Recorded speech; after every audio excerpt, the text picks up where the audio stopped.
Okay, hi everyone. Thanks very much for coming along to our wee bit of brave this afternoon. So our wee bit of brave was kindled just one Friday afternoon at the Creative Bravery campfires, which have obviously been burning since the launch event on the 19th of June. We were then two unconnected dots who had never met, but who were about to be joined by a shared passion with working with young people who would typically be described as disengaged.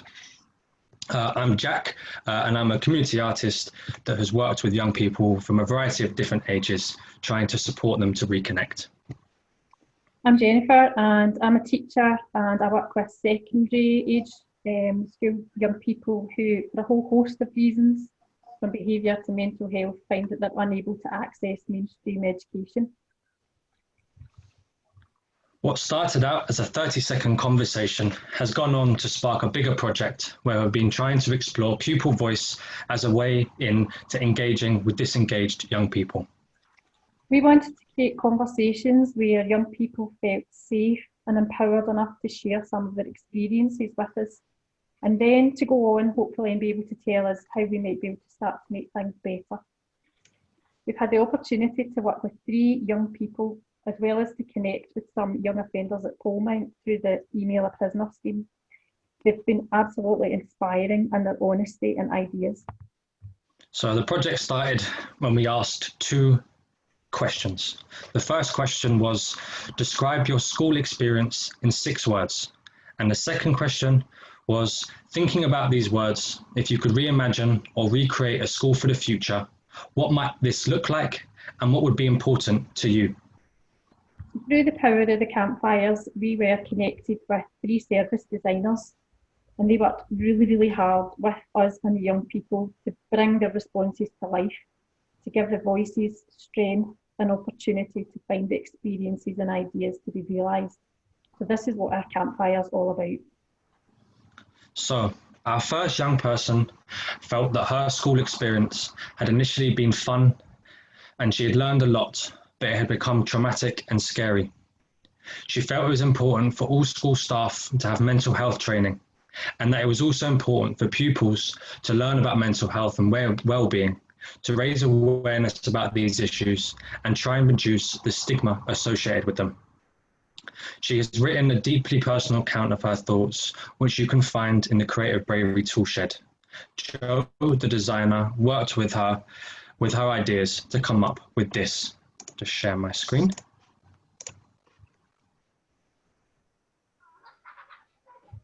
I'll hopefully get to the next slide. There we go.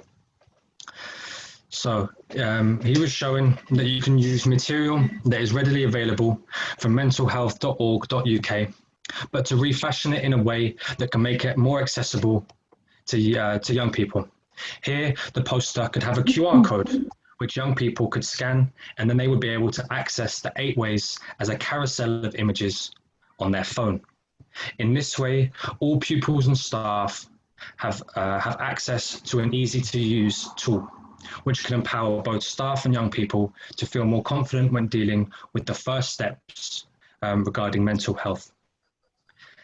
It also helps both to create and manage expectations of what this kind of conversation might look like for both staff and young people. So both groups have a clear awareness of the process and a shared dialogue is created immediately. And this is an example of the carousel that would appear. And this is an example from Instagram. Back to you, Jen. So a second young person spoke about school as a place which made her feel stressful, alone and sad. She suggested that schools provide pupils with someone to talk to, especially in areas around mental health. She felt that teachers picked their favourites and didn't include anyone else. She told us, I felt I didn't mean anything to them. She also felt it was important to make sure everyone is okay with the work, because, in her words, the teacher is literally holding someone's future in their hands. Pupils should feel they matter. The designer Alex came up with this image as a representation of her feelings and ideas.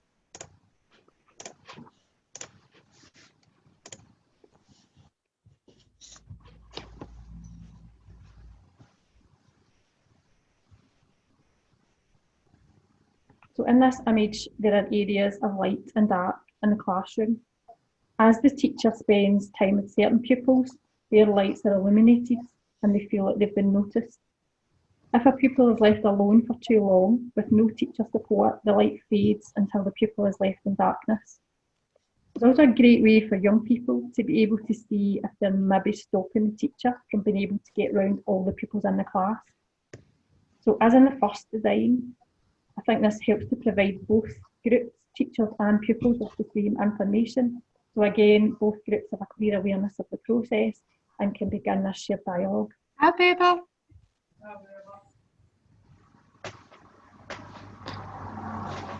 I'll stop share.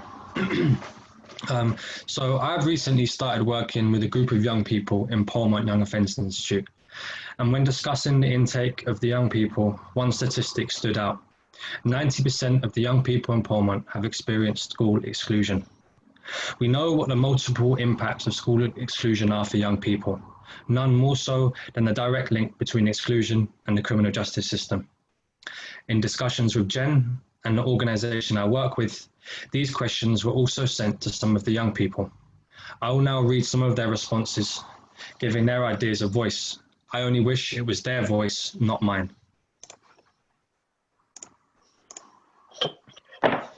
Our first young person. My school, a shithole, pish. Don't like school, never went, that's why I am where I am. Too cool for school, 110%. And our second young person. I did not have a good school experience because I came out as bisexual at the start of high school, and I was an emo as well. So school was not good thing for me. I got picked on every day because I was bisexual and then emo. Music, posters, and colours of the rainbow. And this is his suggestion for what his school might look like.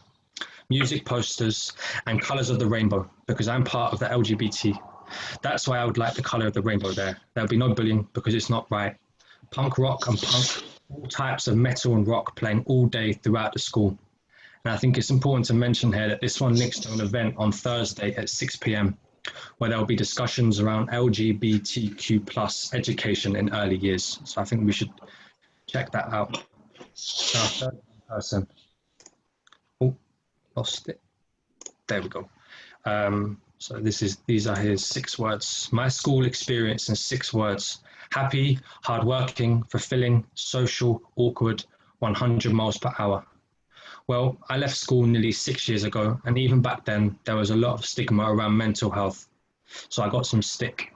So if I could create an open-minded, stigma-free understanding school, that would be number 1 for future generations. Our 4th young person. Music, and these are his 6 words. Music, fun, bullied, hate, creative, hard. And this is his suggestion. I would create a school that focused on music and art. There would be recording studios and graffiti areas, and the whole school would be covered in artwork and murals. Bullying would be dealt with. People would be allowed to express their art without judgment. And our 5th young person. 6 words, banter, good laugh, learned a good amount in the short time I was there, a little boring at times. And I think this is quite a good suggestion. If I could make a school, I would make it a 2-pack Snoop Dogg gangster party. And our 6th young person, his 6 words were different, fun, challenging, helpful, scary, romantic. And this is his suggestion. Have a space where you can take your anger out. A day where you sit and watch a movie. I would make the high school high-tech so it would suit everyone and have more staff at hand for one-to-one. The school would be really smart. I would also have a big music space, and I would put small booths in it and lights everywhere. One of the rooms would have a piano floor, the ones you could walk on. As you can hear, a wide range of responses. Drawing on themes the 3 young people we also worked with also mentioned. I think there's a pattern emerging. So a 3rd young person who works with a service designer, she spoke about school being frightening, crowded, draining, exhausting and stressful. She had lots of ideas for recreating the school experience, such as to focus more on the pupils' wellbeing and mental health, more options for one-to-one teaching, lessen the pressures of exams, having smaller or quieter classes and working environments to let you work better. Full classes, she said, can be busy and noisy, which is stressful and harder to concentrate. Having staggered times for breaks and lunch, so it's less busy. Talking more about mental health in school, so it's more of an open subject. No pressure to take mandatory classes if they're not working for you. For example, having to do PE, but the pressure and stress of having to get a GP note to get out of it can be overwhelming when there are maybe other things they feel they need to concentrate on. More effort into adapting things for pupils who come forward with any struggles so that they feel more comfortable. And could classes be more entertaining?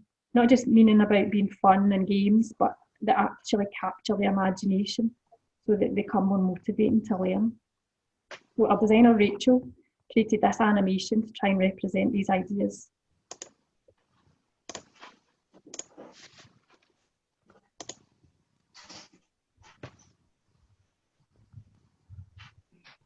There we go.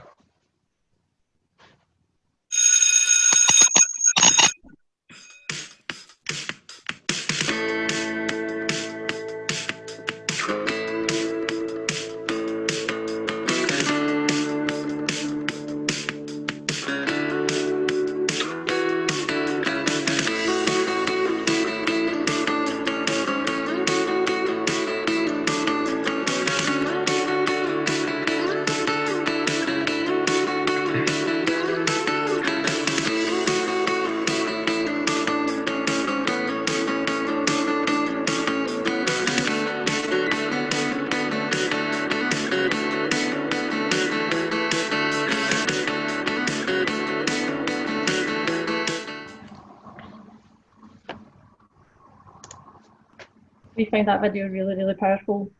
And after further discussions, Rachel came up with the big screen app as a suggestion to help support pupils to have their voices heard. This interface would allow pupils to post queries, concerns and ideas, but it would also have a space so they could see their response.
We found the response part of that, the school response section, pretty important as well, because often schools think that they might be addressing pupils' concerns, such as they might say, well, there are quiet places in the building that they can go and work.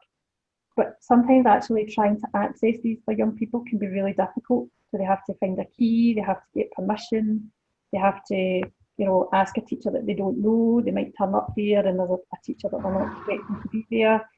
And for young people who are already struggling, this compounds their stresses and worries.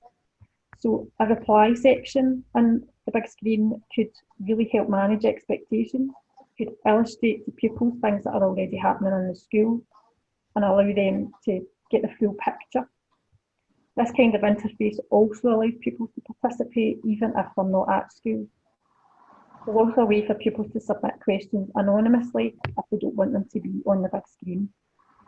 And again, this would give both groups, young people and staff, a clear awareness of a process and a chance for a shared dialogue. Those excuse me, those who responded and those who we asked the questions to often kind of had a couple of questions for us. What is this for?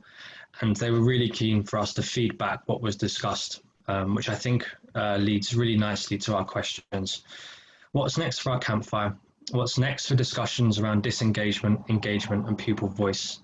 It's clear our children and young people want to contribute to the change in education. They have ideas, and importantly, they have their experiences to be a driving force in this change. So working with the service designers gave us an absolutely fantastic opportunity for these voices to be spoken and heard. The designers were able to use their skills and expertise to help us start to look at what the young people have said in a different light. They could really listen to the young people and provide a non-education based perspective to encourage us to explore some of the issues young people are telling us and inhibit their engagement with education and learning. They saw the young people as clients, as equals, as people that they worked for, and they were there to support them to find their voice. When we really listen to young people, when they share their experiences, whether they be positive or negative, they could have a really powerful outcome in reimagining how we work with young people in the future. What if all young people felt they could engage in their schooling? Could we recreate schools for the future where this is possible? Jen, seeing as where we're at with time, do you think maybe we could do breakout rooms for both questions? Yeah, definitely. Okay, so our first, let me just get the questions and I can copy those into the chat. So there we go. So you might recognize these questions, and we were very, very keen that this became a shared experience between the young people who we worked with and you folks that have joined us today. And by doing so, we can continue the conversation with them after this event has finished and let them know what you have to say. So we're gonna, I'm gonna get us all out into breakout rooms to answer the two questions that we mentioned, which is describe your school experience in 6 words, and then thinking about these words, if you could reimagine or recreate a school for the future, what might this look like and what would be important to you? So let me, 3 to 4, yeah, we'll go into 7 breakout rooms. So I'm going to do those now, and we'll give you maybe 6 to 8 minutes to discuss those questions, and then we'll come back, and then we have a mentee, and this is a borrowed idea from Paul, so I'll create those now, and we'll come back, and then there'll be a mentee. Rather, and I'll stop repeating myself. There we go. Options set. 30 minutes. That's a long time for a breakout room. I'll change that to 6. There we go. Okay, open. The room should be all open now. So there we go. What I'm going to do is share my screen with so this is Menti. I'm sure a lot of you have used it before, but if you haven't, what you do is you just go to well, it says at the top. I don't need that. Go to www.menti.com, and then if you put the code in 4979531,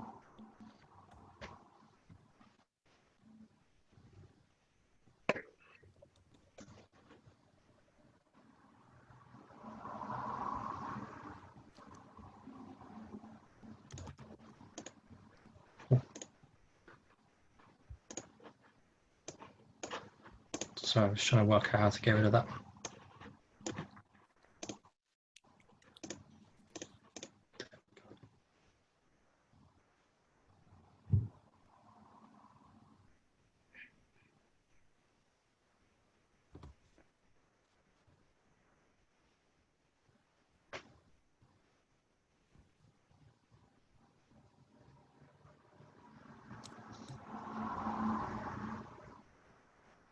Awesome.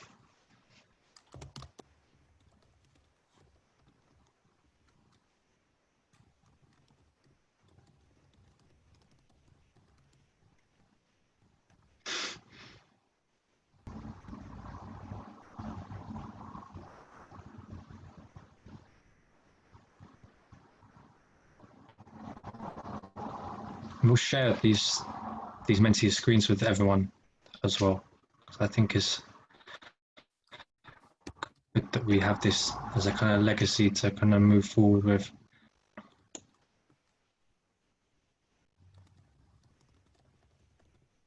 There's some really interesting points getting put forward here.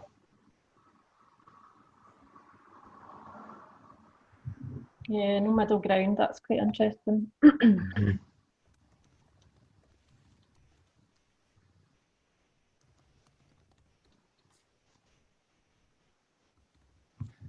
This one's quite interesting here about flipping the school experience, learner-centered curriculum and learning environment. Spaces as well.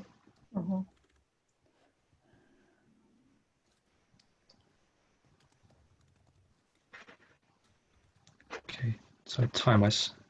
So what I'll do is I'll stop this share here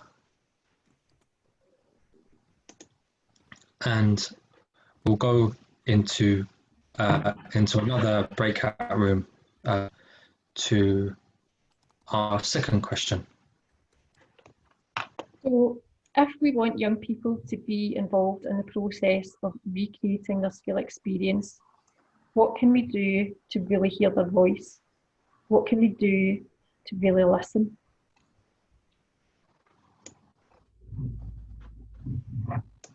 Just copy that into the chat as well. So we have it on record. There we go. And I'll send us into breakout rooms as well again. How do I? There we go. I'm going to go 7 minutes this time. Just to, there was calls for it. It was too short. I don't want to upset the masses. So open all rooms. They'd probably go 8 if you want. Oh, too late. Sorry, Jen. Too late, no bother.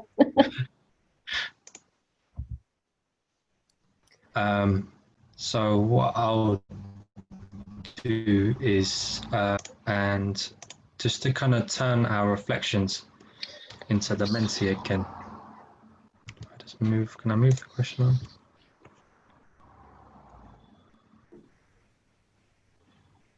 There we go. I think it's the same code.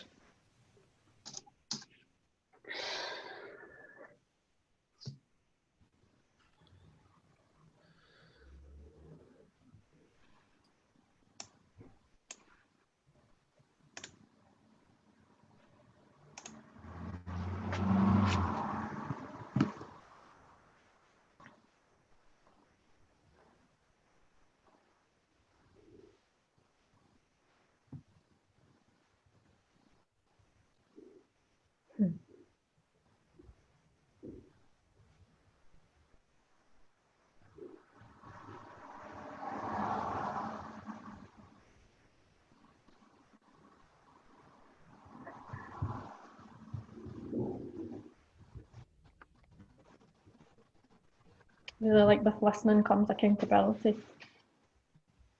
Yeah.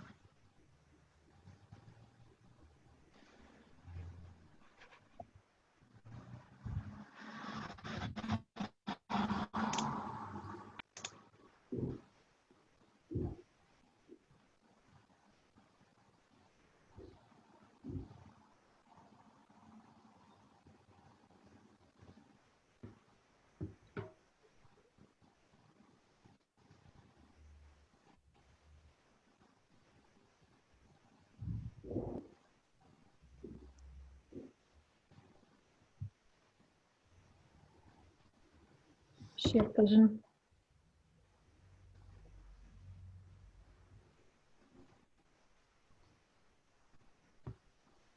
They're fab. Yeah, really. And again, we'll share these with everyone at that end. So we have another record for these going forward.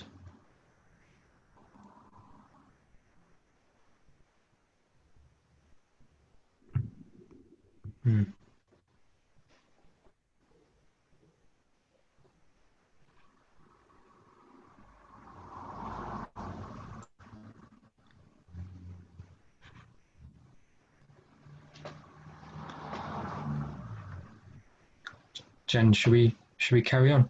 Yep. You can also keep adding to these after we've stopped sharing the screen if there's things that you want to keep mentioning. So I'll stop share. So we didn't know what to expect when we started our campfire. We didn't know what to expect when we asked the young people the questions, and we didn't know what to expect when the young people. We didn't know what to expect when the young people worked with the service designers. And I think for us, that's the essence of Pupil Voice. We don't know what to expect when we ask. We can't think we know the answers before we ask the questions and really listen to the voice of the young person. So we feel that this campfire is just the beginning for us in terms of listening to Pupil Voice as a way to reconnect and engage disengaged young people. And we would love your help. We would love you to tell us what you think is next for this campfire. We're really keen to get your feedback, to connect more dots, to start more fires. So Jack's going to share the screen again with our email addresses, and we'd love to hear from you.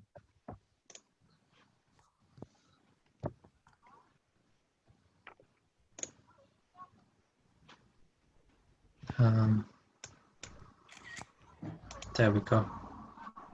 You only get it for 2 seconds. Is it gonna come? There we go.